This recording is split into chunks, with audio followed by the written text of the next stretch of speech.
Three Signs of the Times by René Gehring. René Gehring, PhD, is president of Bogenhofen Seminary, St. Peter am Hart, Austria. War breaks out in Eastern Europe. Flooding sweeps away towns in the Philippines. An underwater earthquake triggers a tsunami that creates a nuclear catastrophe in Japan. Massive hurricanes devastate Florida. A heat wave triggers fires in California. A pandemic kills millions. Are these tragedies a sign of Jesus' imminent second coming? Strictly speaking, no. Jesus speaks of such catastrophes as what must happen, but simply belongs to this fallen world. And you will hear of wars and rumors of wars. See that you are not troubled, for all these things must come to pass, but the end is not yet. For nation will rise against nation, and kingdom against kingdom, and there will be famines, pestilences, and earthquakes in various places. All these are the beginning of sorrows. Yet the end, Jesus says, is not yet. In fact, the events are only the beginning of sorrows. These catastrophes do, however, have an eschatological character. Jesus told us about them in response to the question about what would precede his coming. So, these tragedies, although pointing us to his advent, do not tell us when the end will come. In contrast, Jesus mentions one sign that imminently precedes the end of the world and, to a degree, prepares the world for it. This gospel of the kingdom will be preached in all the world as a witness to all the nations, and then the end will come. It is therefore not bad news, famines, wars, and pestilences that bring the end. It is instead good news, the gospel, that does it. The end comes when everyone has heard of God's love for humankind as most powerfully expressed at the cross. This, though, is the first of three major signs of the end. The first sign. It is striking that Jesus does not simply speak of the gospel, but of this gospel. What Jesus expresses in Matthew 24:14 parallels the everlasting gospel of Revelation 14:6-13. Jesus has in mind the true gospel as opposed to false gospels. Jesus, in Revelation 14:6, identifies his church as preaching the everlasting gospel. It is clear that through the passage of time, false gospels would arise. Paul recognized this when he said, "But even if we, or an angel from heaven, preach any other gospel to you than that what we have preached to you, let him be accursed." Gospels would be proclaimed, but only this one that Jesus speaks of, the eternal, unchanging, enduring one that John highlights, is the true gospel. And so, Revelation's three angels' messages are heaven's appeal to restore the true gospel.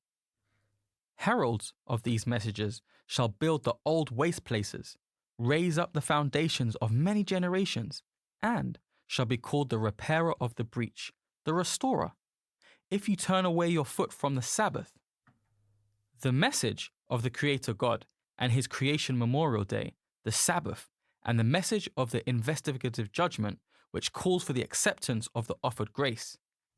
These are the messages that rebuild the original gospel that has been proclaimed incompletely for so long, but is now restored as the everlasting gospel.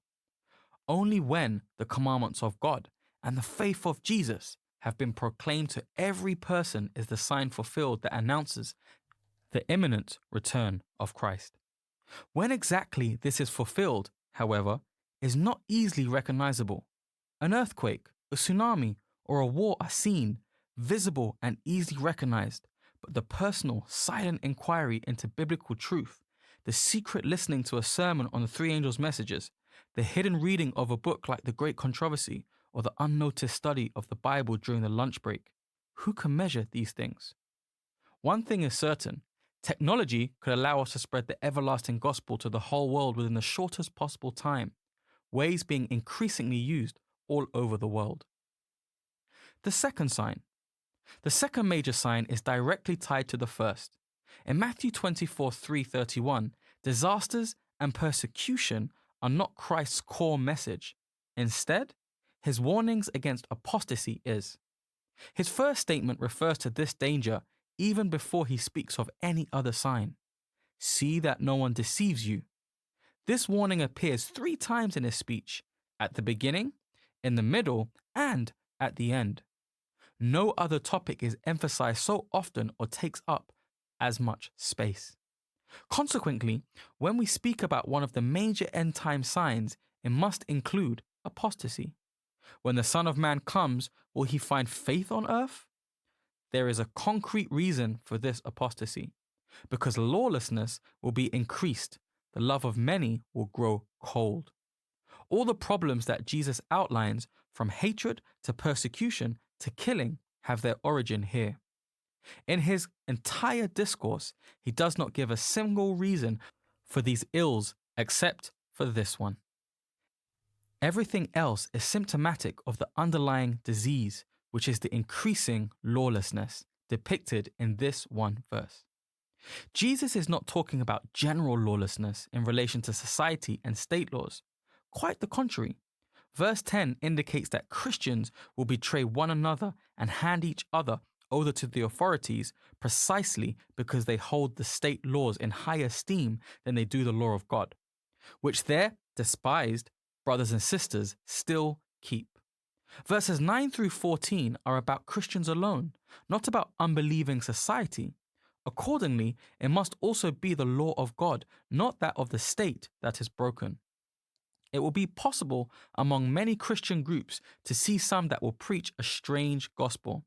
Thus, while a faithful remnant will preach the everlasting gospel to the end, a significant portion of Christendom will preach a corrupted gospel, one that condones lawlessness, the breaking of God's commandments, and will lead many astray. This sad truth is also announced in 2 Thessalonians 2. 3 times this key concept, lawlessness, is referred to as the basis of apostasy. The man of lawlessness establishes the mystery of lawlessness and appears as the lawless one, with signs and wonders in the power of Satan.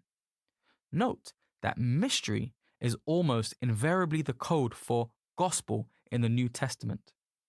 The true gospel, the eternal gospel, is supplanted by man-made gospel of lawlessness and supported by the miracle-working power of Satan, which leads to the deception of almost all humanity. Whether Satan's deceptions and seductions are successful is determined, then, by one's attitude toward the law. If people deny and openly break it, their love for God must inevitably grow cold, and Satan, through false prophets, false teachers, and miracles, gets room to work powerfully in them, because they have not accepted the love of truth. Therefore, God is sending them a deceiving power so that they may believe the lie. In other words, one's fate is greatly determined by one's love for, or lack of, the truth, which certainly includes God's law, his 10 commandments. Without that love for the truth, deception follows. It is exactly this problem that marks the last epoch of church history with the stain of lukewarmness. Laodicea lacks the fiery love for the truth. Many are even grown cold, although at the same time, the remnant emphasizes the commandments to keep and preserve them. The mixture of the hot and cold, brethren, leads to an overall lukewarm atmosphere where tares and wheat grow together. The third sign. The third sign of the times is, therefore, polarization. While some are driven by love for God's truth and his commandments and proclaim the eternal gospel of Jesus in all the world, other Christians listen to false teachers, allowing themselves to be ensnared by miracles, and then not only hinder the gospel proclamation, but also betray those who proclaim it.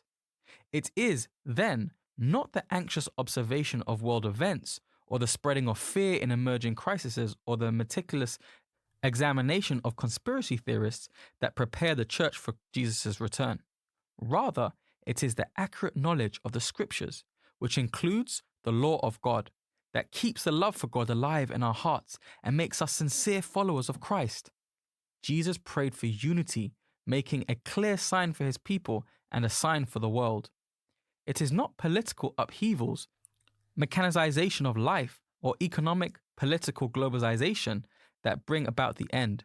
It is divisiveness within the church and the world and the lack of love, reflected in the abandonment of God's love that brings God's patience to its final limit. It is ironic that many Christians, unfortunately, including some Seventh-day Adventists, see the preaching of the law as an obstacle to strengthening one's love for God. Law or grace, commandments or love, these have become alternative opposites.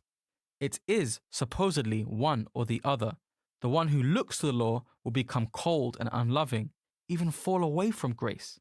Such is the widespread attitude. Yet, according to the Bible, we show our love for God by keeping the law, not as the means to salvation, but as a sign of true love.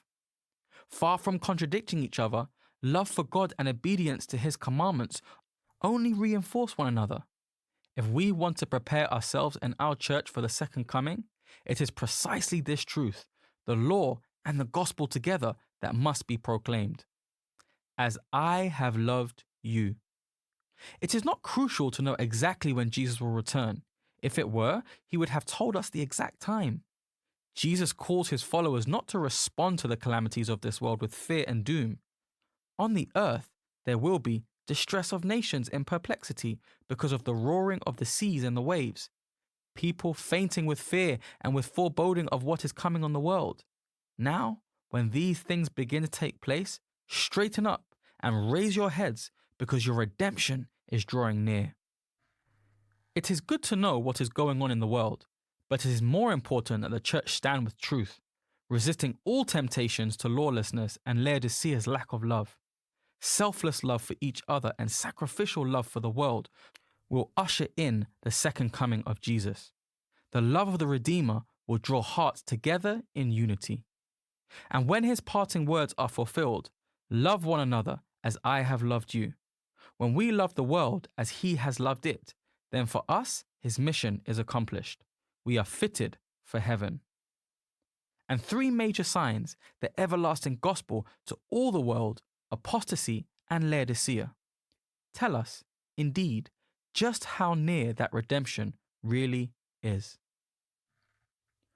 For bibliographical and biblical references on this article, and for much more content for pastors and church leaders, please visit ministrymagazine.org.